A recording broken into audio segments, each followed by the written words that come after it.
po niyo, mga minamahal. May isang pastor ng Alliance. Sa tuwing siya magpipreach, mga minamahal, hindi po yan nawawala. Binabanggit po yan niya yung ating beloved parents in the Lord kapag mag-cast out siya. Sa pangunang panalangin ni Pastor Wildy Estrada Almeida, lahat ng karamdaman, magsilayas kayo.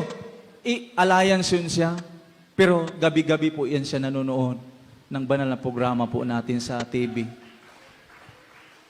Dumating yung araw na linggo, pag uwi niya sa kanyang bahay, dahil gabi yung ito sa Bukidnon, hindi ako nagkakamali, diyan sa Bukidnon, maraming rebuilde po dyan. Pero ngayon, kakaunti na lang dahil marami tayong gawain doon sa Bukidnon. Everybody say, praise the Lord! Yung mga rebuilde doon, nakonberte na sila. Nakonberte sila na yung Diyos natin na pinaglilingkuhan totoong buhay. Tuloy po natin, mga minamahal. Pag uwi po niya, nagtaka na lang siya bakit maraming tao sa kanilang bahay. Yung mga tao na yun, di-uniform. May uniforme sila. Akala niya mga sundalo. Yun pala'y mga rebuilde, mga MNLF. Pagdating niya, tinalian diretso yung kamay niya, yung asawa niya, tinali sa puste. Haligi silang balay ba? Tinali. Pati yung anak niya na 4 years old, pinapaupo lang doon sa upuan. Wala ba yung buot ang 4 years old? Amen? Sabi pa nga ng MNLF sa kanya, tawagan mo ng Diyos, tawagan mo. Tingnan natin kung maliligtas ka ba. Natulala po siya, hindi niya alam kung anong gagawin niya. Mismo sa harap po niya, ginahasa ang kanyang beloved wife. Buntis po yun, ginahasa. 6 months. After ginahasa, sinaksak, pinagbabaril ang kanyang wife. Patay ang iyang wife. Ang ginawa po sa kanya, pinapainom siya ng Roundup, yung para sa palay. Roundup pa yun. Isa ka butilya, kung sa ato apa diri inrin na siya. Kailan mo, ana?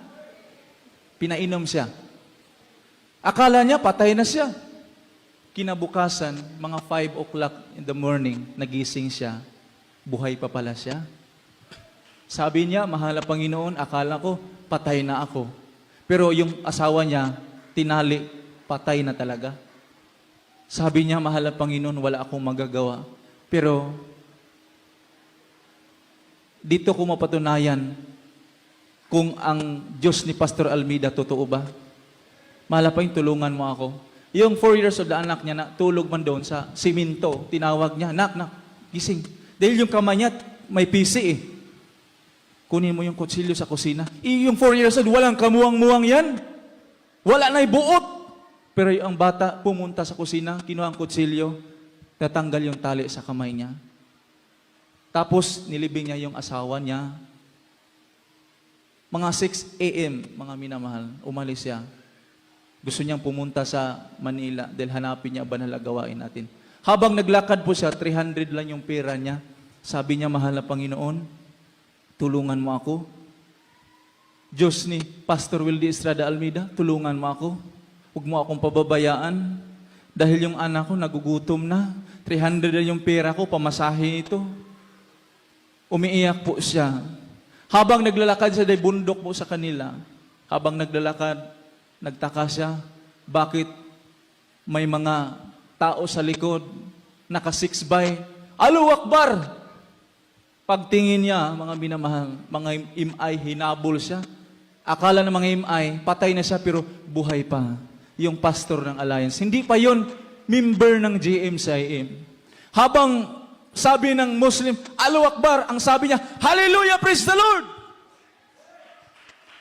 Habang naglalakad po siya, mga minamahal, yung anak niya sa likod, na tumatakbo po siya. Ang sabi ng kanyang anak, Papa, natamaan ako sa likod. Ang sabi niya, Diyos ni Pastor Wildy Estrada Almeida, wala yan sa pangalan ni Jesus. Habang naglalakad po siya, natrap po sila dun sa bangin, mga minamahal, natrap sila. Sabi niya, Nak, tayo'y tatalon dito. Pero bago tayo tatalon dito, manalangin muna tayo sa mahal na Panginoon. Sabi pa niya, mahal na Panginoon, kung mamatay ako dito, yung Diyos ni Pastor Almeida hindi totoo. Pero pag mabuhay ako, mahal na Panginoon, magpatutuo ako sa iyong banal na gawain na yung Diyos ni Pastor Almeida ay totoo. Amen? Everybody say, praise the Lord. Nung time na yun, mga minamahal, on time yung krusada natin, ang ating beloved parents in the Lord, nagpaayuno mga minamahal, nagpo-fasting mga minamahal, para yung mga hindi Kristiyano din, mailigtas din sila. Amen? Pagtalo niya, mga minamahal yung sa bangin, pinikit yung mata niya, akala niya patay na siya, pero nagtaka siya, dahan-dahan siyang bumaba sa lupa. Ang sabi pa nga ng kanyang anak, Papa, may ibigay ko daw to sa iyo. Pagbuka ng kamay, mga minamahal, isang balahibo ng anghel. Anghel pala yun. Binaba sila doon sa lupa, mga minamahal. Abang naglalakad sila, sumagsakay sila hanggang nakarating sila sa Manila. Wala siyang kain. Yung 300 mga minamahal, pinagkakasya niya para mapakain ang kanyang anak, mga minamahal. Habang naglalakad, hallelujah, yung pastor ng Alliance, mga minamahal, wala siyang sawang tumatawag sa ating mahal na Panginoon. Ang sabi niya, mahal na Panginoon, tulungan mo ako kung saan yung banal na gawain ng Jesus Miracle Crusade dito sa Manila kasi hindi ko alam. Habang naglalakad siya, gutom na gutom siya, pero tinitiis siya yung gutom. Makarating lang sa banal na gawain natin, mga minamahal. Sabi pa nga niya, dahil binigyan mo ako ng huling pagkakataon, akala ko mamamatay na ako, pero ngayon binuhay mo ako, mahal na Panginoon, gabayan mo ako, mahal na Panginoon. Abang naglalakad siya, mga minamahal, akala ng mga tao, dahil madungi siya, akala ng mga tao, siya ay basurero, pulubi, pero binabaliwala lang niya. Alam niyo kung saan siya natutulog? Sa gutter.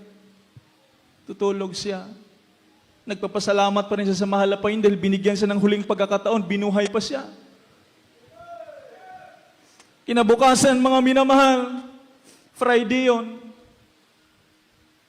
Naglalakad naman siya. Sabi niya, mahal na Panginoon, Friday yon. Alam ko, may gawain ang Jesus Miracle ngayon.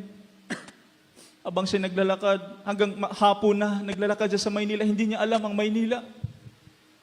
May taxi na huminto sa kanya. Ang sabi ng mama, ng driver, sige, sakay na kayo. Ang sabi pa niya, Mama, wala akong pera eh. Sabi, hindi, sumakay kayo. Hindi, wala nga kaming pera eh. Ubos na yung 300 peso. Hindi nga, sumakay nga kayo. Alam ko kung saan kayo pupunta. Bigla siyang tumahimik. Sabi niya, baka ito na yun. Itong taxi driver, ginagamit, hinipo ng mahal na Panginoon, pinadala ito ng dakilang Diyos. Nung sumakay po siya, mga minamahal, habang nagmamaniho ang driver, mga minamahal, nagtaka siya, pagtingin niya sa center mirror, dahil may center mirror yan eh, pagtingin niya, napakaliwanag. Doon siya nanginginig siya, mga minamahal. Habang nanginginig siya, hindi siya nakapagsalita. At habang nagmamaniho ang mama na yon, mga minamahal, ang sabi ng mama, alam mo kung bakit niligtas kita? Dahil tumawag ka sa akin. Binanggit mo si Pastor Wildy Estrada Almeida. Doon, mga minamahal, umiyak siya. Hindi niya alam kung sino yun. Sabi pa ng mama, hindi mo ba ako kilala? Pagpakilala ako sa'yo, tingnan mo yung kamay ko. Pagtingin niya, mga minamahal, may butas ang kamay. Sabi niya, ikaw ba yan, mahal na Panginoon? Abang siya sumasakay sa taxi na yun, nanginginig siya.